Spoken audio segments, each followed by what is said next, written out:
Hi, everybody. My name is Jerry Wise, and I'm a life and relationship coach. I've been working with people for over 40 years. And this video is entitled, How Do I Stop Loaning and Borrowing Self? I hope that you'll join and subscribe to this YouTube channel. Click the bell for the newest videos that come out.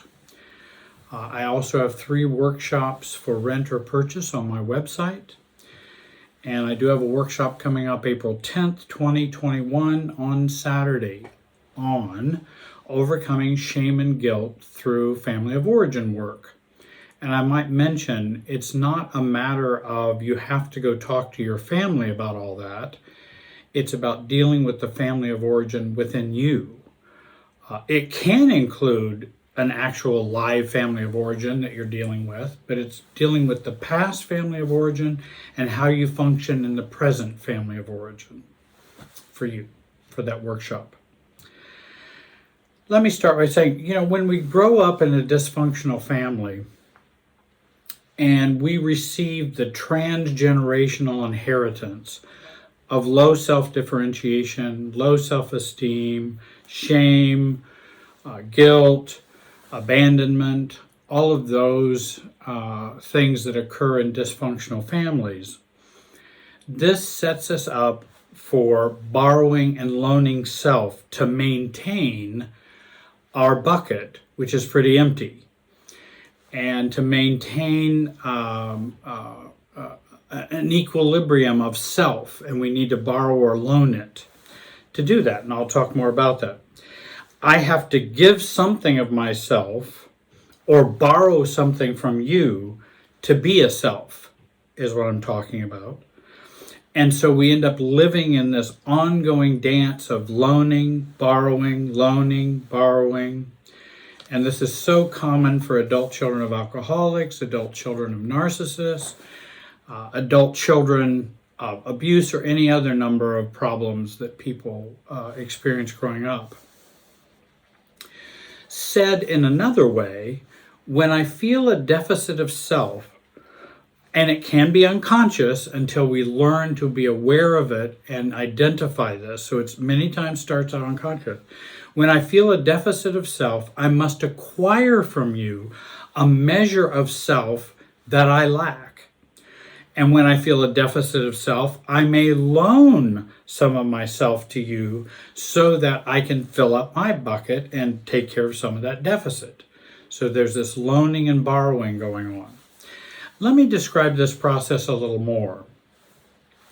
Again, I need to say with many of my video topics, I only have a short amount of time I can discuss this topic, so I can't cover everything about it. But I at least wanted to introduce you to it.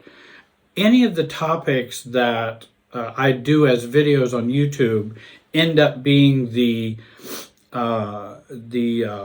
basis for doing individual work with clients and coaching them, because there's many more ways we can apply it individually to ourselves. So I'm speaking in general. Please take all these comments as comments in general. It may not fit your situation exactly, but I want to give some examples that might help, because we don't have enough time to cover the whole subject on this. That's why I do workshops, so I can spend more hours talking about and going into depth about some of these subjects. So what does loaning of self look like? How would we be able to identify it if we're loaning self? And of course, one of the most obvious ways is if we overfunction. Codependents overfunction many times. And that overfunctioning is a loaning of self to others. I overfunction so that you will feel better and have more sense of self, or feel more well, or feel more happy, or have more peace, but I will overfunction to do it. So I'm loaning self to you. Over empathizing is another way of knowing that we are loaning self. Staying in a victim role or a victim mentality is also a loaning of self. When I'm the victim, when I'm a victim, and I believe there are victims out there who have been victimized, and then we want to move to surviving and recovering. But if we stay in the victim role, we're loaning self to the perpetrator. We're loaning self to someone who has victimized me. And often we will do that with a lot of people around us when we stay in a victim role or victim mentality. Over-agreement is another way in which we may loan self. I'm going to overly agree with you. Absorbing the feelings of others is a loaning of self.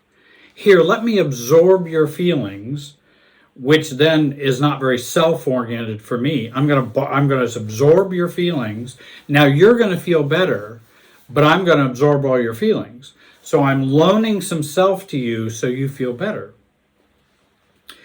Giving up self to make others feel better or to feel stronger. And of course, the option is giving up self or loaning self, borrowing self, and then being self. Those are the three states that we can think about. And so I'll be talking about then what do we do if we're not borrowing or loaning? But let me talk about the loaning a little more. Taking responsibility for other people's feelings. I made them feel hurt. I made them feel ashamed. I made them feel abandoned. I made them feel... I'm loaning self to them, and they don't have to figure out their own abandonment, their own rejection, their own hurt. They know what the problem is. It's you. And I just loan a part of myself to them, and then they feel better because they know where the problem is. It's me. I don't want to loan self in that way. Enabling others, of course, and that's part of the overfunctioning too. When we're enablers, we are loaning self to other people. And of course, you can well imagine loaning and borrowing self is not a way to be a self. It's not allowing other people to grow up. It's not allowing other people to take responsibility for their own lives. We just play this dance back and forth, especially if it's, say, an enabling dance. And then change doesn't have to happen. Nobody's got to change if it just stays the same. And if I keep loaning self, they'll just stay in their borrowing of self because that feels great. So what does borrowing of self look like? And here are some examples. These are not all the exhaustive examples, but I just wanted to give you a flavor. Being angry or aggressive or overly assertive. That's a borrowing of self. I'm going to puff up and be angry and mad, so I'm going to have a self. Now I have a self. And you're going to feel weak, and you're going to be traumatized, or you're going to be, and you're going to be less than and less of self. Becoming reactive. If someone becomes reactive, they're also borrowing self because they're being reactive on you, reactive with you. And so they feel more of a sense of self if they're doing this reactivity because they're going, you're causing it or the situation is causing it, and I have every right to react. Well, no, you're just gaining a sense of self and a hope, not real self. These are pseudo-self. You're gaining some self at the expense of other people. And that's borrowing self from other people. Underfunctioning can be another way. Let's talk about the alcoholic. If the alcoholic is underfunctioning, when they underfunction, then everybody comes in to help them and they borrow self from all them to feel better, to feel okay, to feel more at peace, to feel more calm. And so they're borrowing self from all these folks. Shaming others is another way of borrowing self. If I'm shaming you, then I feel up and you are down. And so our shift in self, I'm borrowing this much self to be up here. If I'm shaming, if I'm blaming, then I go up and I'm borrowing these units of self here from you. And that's how systems works, and that's how emotional relationship and emotional systems operate. Guilting others is another way of borrowing self. Well, I'll just guilt you. And I remember mom sometimes, my own mother, she would say something that would be guilting to me, and then I would feel bad, and myself would be in some ways diminished. Even my pseudo self would be diminished, and she would gain self because she's one up. You're doing wrong, Jerry. You're doing something wrong, and you should feel guilty. And that's the borrowing of self for me. I go down, she goes up. And that space between us is what someone gets from that. And they feel righteous or self-righteous or morally better, or, they feel more of a stronger pseudo-self. And again, we are talking about a pseudo-self, because a real self doesn't need to shame, blame, and guilt others. Pseudo-self does. I don't have enough self, so I'm going to do this, and then I'll get some from you. Taking a poor me position. And again, that's if we take the poor me position, I'm going to borrow self from everybody else who's going to try to rescue me, help me, feel sorry for me, and then I feel more of a sense of pseudo-self. Playing a role. Any role in the family, or roles at work, or roles with friends, or roles at the church, or mosque, or synagogue, or wherever we're at, whatever roles we play, those roles are a borrowing of self from the role and the system. Now, I'm not saying all the roles are fun and they're all good roles, but they are, we do absorb some sense of pseudo-self with that role that we're playing. We gain something in some way. Choosing the family super self over being a self. A little more complicated. All families have a super self. They all partake of that super self. And if we're partaking of that super self, then we're borrowing self from the super self. And I want to be more detached and more self-differentiated, that I neither need to loan myself to this super self system, nor do I need to get something from the super self system. I want to be more self-differentiated. And many times work departments can have a super self, churches, organizations can have a super self, the PTA. It's how we're all supposed to function in this, and you have your role and you need to function that way, and especially with families and in relationships with our family of origin. Choosing anxiety and not regulating our anxiety can also be a way of borrowing self. Because I'm feeling really, really anxious, and I'm doing all kinds of reactivity.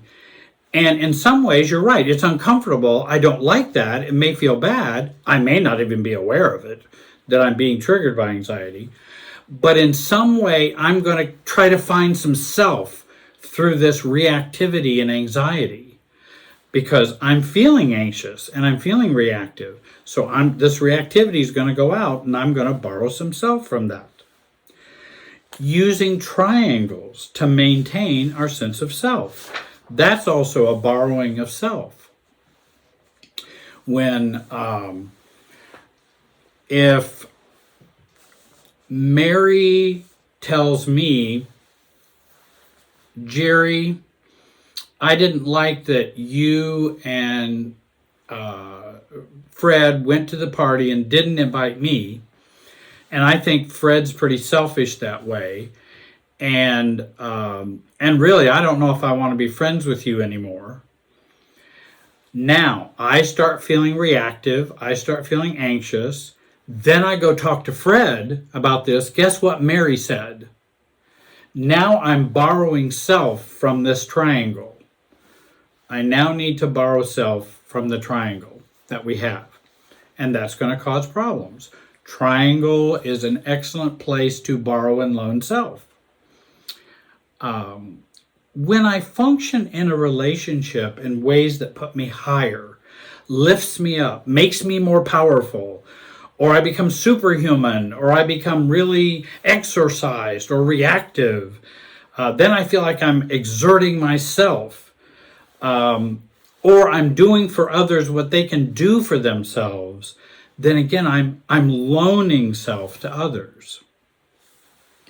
Remember, if we are not calm, centered, or if we are reactive, we are probably loaning or borrowing self to serve the relationship's balancing needs, or what we call the equilibrium. The equilibrium must be maintained. And if mom goes up and becomes shaming or guilting, for me to maintain the equilibrium, then I usually will go down because I feel guilty, I feel ashamed, and now we're in equilibrium again. Because she's up, I'm down, and now we have maintained that equilibrium that we've had all of our lives. Because just try to stay up. If they go up and someone's shaming or guilting you, try to stay up there at the same place with a sense of self.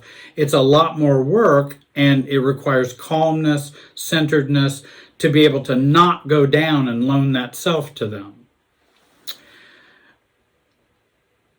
This balancing is an ongoing process of relationship or systems life, but doing it less and less is the work of self-differentiation. We are always adjusting and adapting in our relationships. I understand that. And it's not just a black and white, you either do this or you don't do this. There's always adapting and adjusting going on, but we want to loan and borrow self less and less, becoming more detached from the relationship, becoming more self-differentiated. We don't do this teeter-totter approach with others. So how do we begin to stop borrowing or loaning self? When relationships or relating becomes more anxious or heated, or you feel more reactivity, stop. Because anything we do on past that is probably going to be a borrowing or loaning if we're not really aware of ourselves. So I like to stop emotionally. I may even stop the interaction. I may need to say, I need to get back with you. I think we should talk about this tomorrow, because I need to do some centering. I need to center myself. Also, I need to become more aware of myself. Because if that's happening, if that teeter-totter is happening, if there's reactivity going on, if it's highly charged, and I'm not staying calm, but it's highly charged, then I want to become more aware of myself. And I want to become more aware of my feelings, my body, and my thoughts. Am I being over-helpful? Do I feel hesitant or reticent? Do I feel like running? Or do I feel like poor me? Or do I feel avoidant? What is your body saying also? Is your heart rate up? Breathing fast? You have fear or pain or tightness, anxiousness? Your thoughts are going very fast? That's when we need to say, whoa, there's probably going to be some borrowing or loaning going on here. I want to stop and get centered for myself, get my feet on the ground, and come back. Because I may not even know, well, we're going to talk about that. I may not even know what I want or what I believe or what I feel, and we're going to talk about that. So we want to calm ourselves down, take a needed break, slow down your breathing, slow down your speaking pace.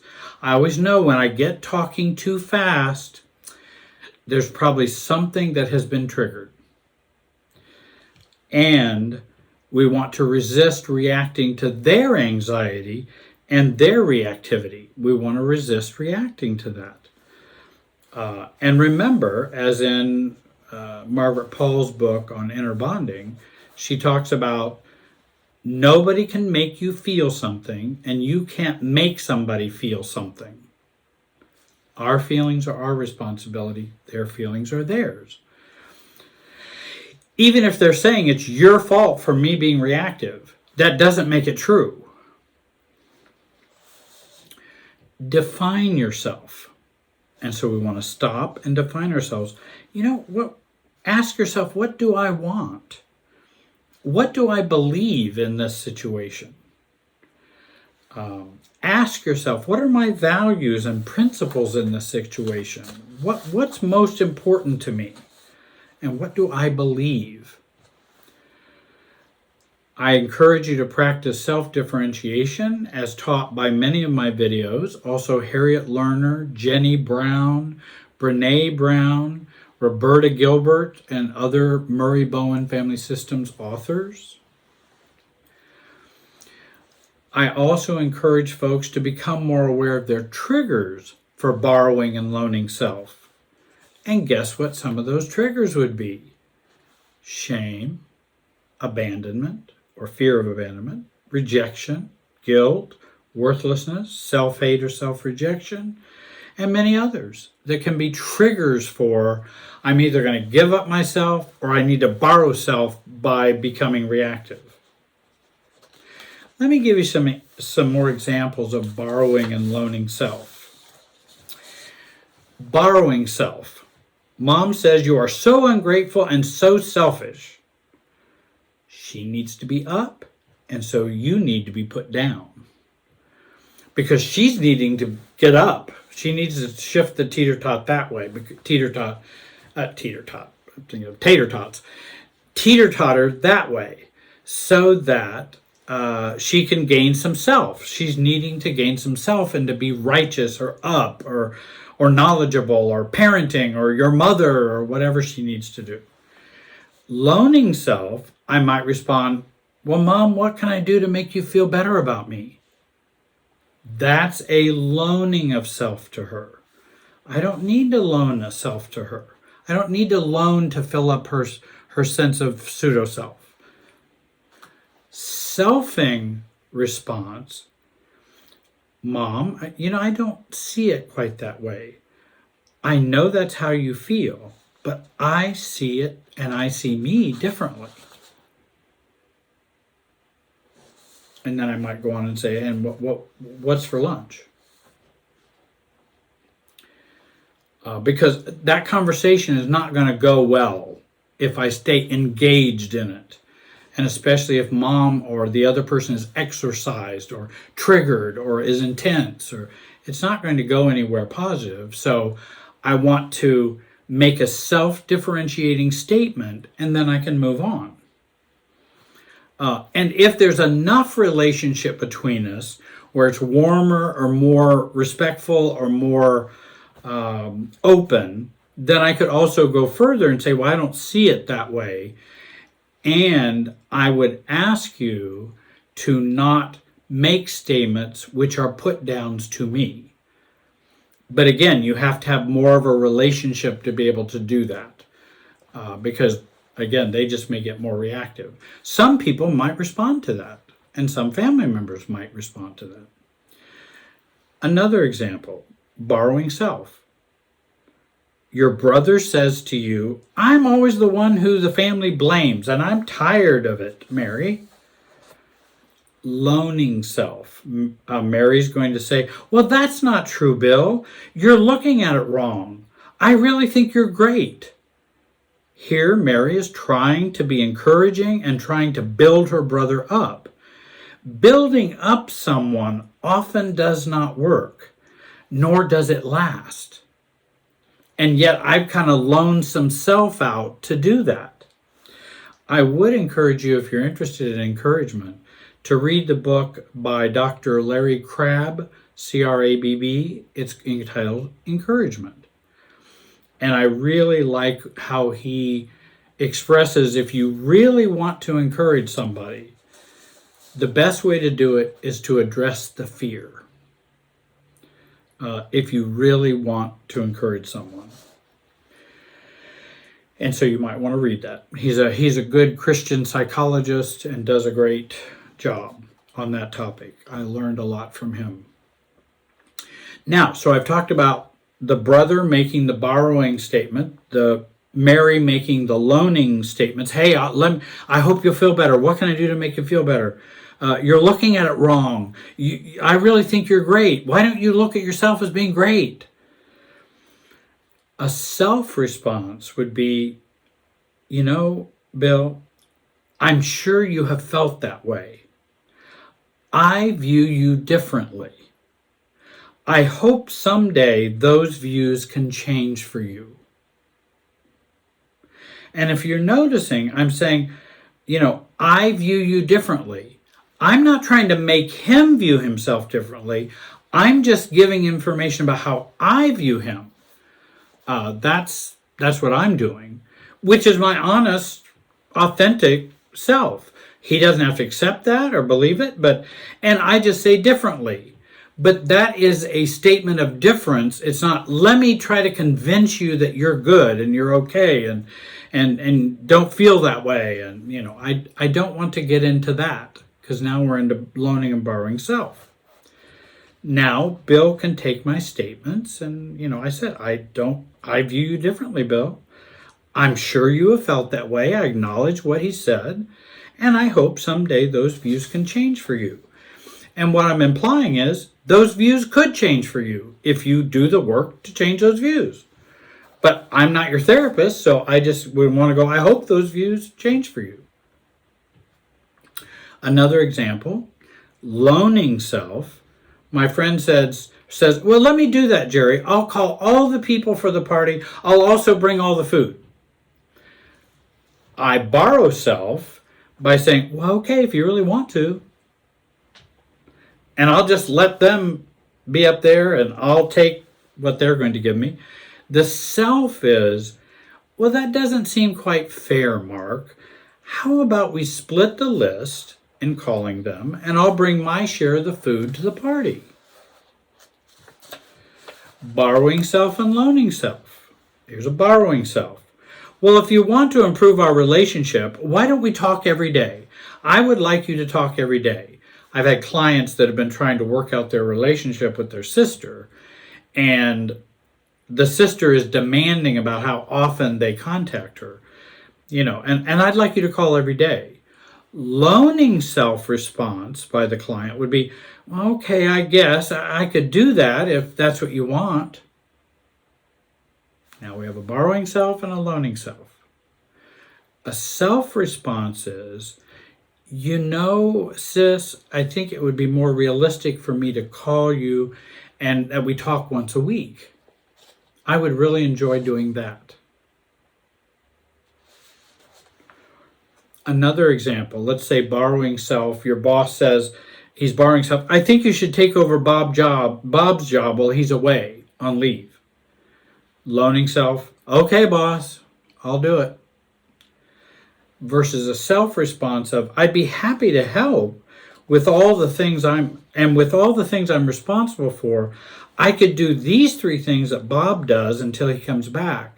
Would that work? And again, I'm negotiating while taking myself into consideration. Another example, loaning self. I should tell the pastor that I will take over the whole children's program at the church because no one else will do it. And I think it will make the church happy and God too. And borrowing self, the pastor goes, we'd love for you to do that, Jerry.